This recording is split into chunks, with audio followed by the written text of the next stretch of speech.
Liquor consumption causes several health problems. மது அருந்துவது உடல் நலத்திற்கும் மனநலத்திற்கும் தீங்கு விளைவிக்கும். Smoking is injurious to health. புகைப்பிடித்தல் உடல்நலத்துக்கு கேடு விளைவிக்கும். Don't drink and drive. மது அருந்திவிட்டு வாகனம் ஓட்டாதீர்கள்.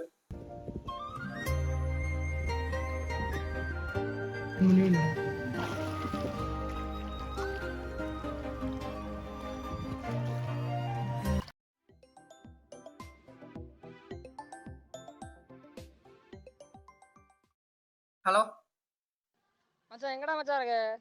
மச்சான் நான் கிளம்பிட்டு இருக்கேன்டா, 10 நிமிஷம் குளிச்சுட்டு வந்துடுறேன். இது சீக்கிரம் கிளம்பி வா. ஓகேடா வரேன். சாப்பாடு ரெடி ஆயிடுச்சாமா?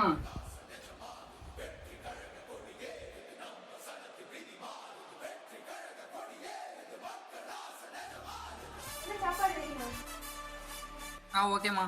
டே அந்த பேக் எடுறா. தானா காலைல அடிபட்டிருக்கானே, காலேஜ் தான் போறேன், எதுக்குடா வேலைக்கெல்லாம் போகணும்? நான் வேணா வேலைக்கு போயிடுமா? நம்ம கஷ்டத்தை நானே பார்த்துக்கிறேம்மா, நீ படிக்கிற வேலையை மட்டும் பாரு. சரி தங்கச்சி, நான் போயிட்டு வரேன். நீ அம்மாவுக்கு சாப்பாடு கொடுத்துட்டு சீக்கிரம் ஸ்கூலுக்கு கிளம்பி போயிருங்க. நீ நானும் டே செல் ஆஃப் பண்ணிச்சுட்டு ஸ்கூலுக்கு போகிற வேலை பாட்டா. சரிண்ணா.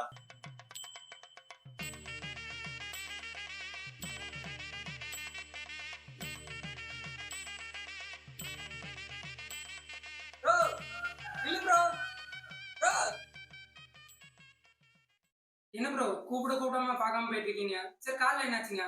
ஆக்சிடென்ட் ஆயிடுச்சுடா. என்ன ப்ரோ ஊர்ல தெரிஞ்சதே உங்களை மட்டும்தான், உங்களையும் இப்ப பார்க்க முடியல.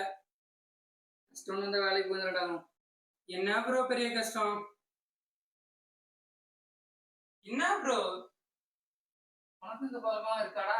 எனக்கு மட்டும் இல்ல ப்ரோ, டிப்ரெஷனா இருக்க பாதி பசங்களுக்கு இந்த பழக்கம் உண்டு. நாடா பழக்கம் இது. இந்த பழக்கம்லாம் தொடாதடா. என்ன ப்ரோ இப்ப என்ஜாய் பண்ணாம அப்புறம் எப்ப என்ஜாய் பண்ணாங்க?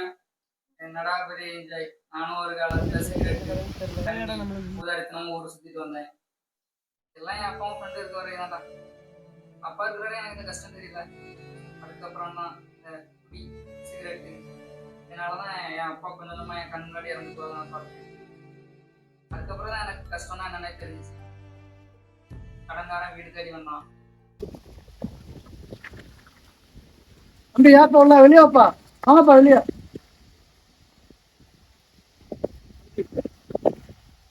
வட்டி என்னப்பா கொடுத்து 10 மாசம் ஆகுது, வட்டி இன்னும் வசூலும் வரல, வட்டியும் வரல. ஆனா பசங்க விசில் இல்லைம்மா. இல்லைண்ணா, அப்பா இப்பதான் ரீசெண்டா இருந்தாங்க. வேலைக்கு தான் போயிட்டு இருக்கோம். சீக்கிரமா நான் சொல்லி தம்பி அதெல்லாம் இல்ல, ஒரு வாரம் தான் டைமு, சரியா? ஒரே வாரம் தான் டைமு, வந்துடணும் வசூலாட்டி.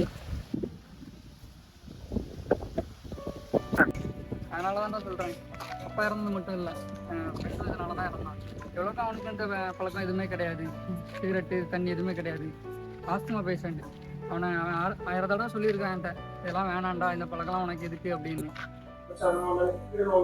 சொல்றா. அதெல்லாம் நான் பாத்துறேன். நீ இதை பத்தி பேச. நீயும் குடிச்சு உங்க அப்பாவும் குடிக்கிறாங்க, வீட்டுல ஒரு தங்கச்சி வேற இருக்குங்க. வேண்டாம் பார்த்துக்கலாங்க. நான் தான் கேட்காம உதாரணமா சுத்திக்கிட்டு அவனை கூட வச்சுக்கிட்டே இந்த மாதிரி எல்லாம் பண்ணிட்டு இருந்தேன்.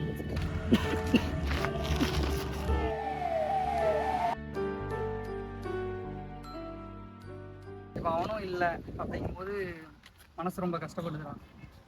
எப்படி ப்ரோ இவ்வளவு மன கஷ்டத்துல இருந்து வெளியே வந்தீங்க? எல்லாம் என் பெஸ்ட் ஃப்ரெண்டோட அம்மாவோட வார்த்தை தான்டா. ஹலோ, சொல்லுங்கம்மா. என்னப்பா தம்பி இறந்தப்புறம் நீ கொஞ்சம் ஒரு மாதிரி தான் இருக்கான்னு கேள்விப்பட்டேன்.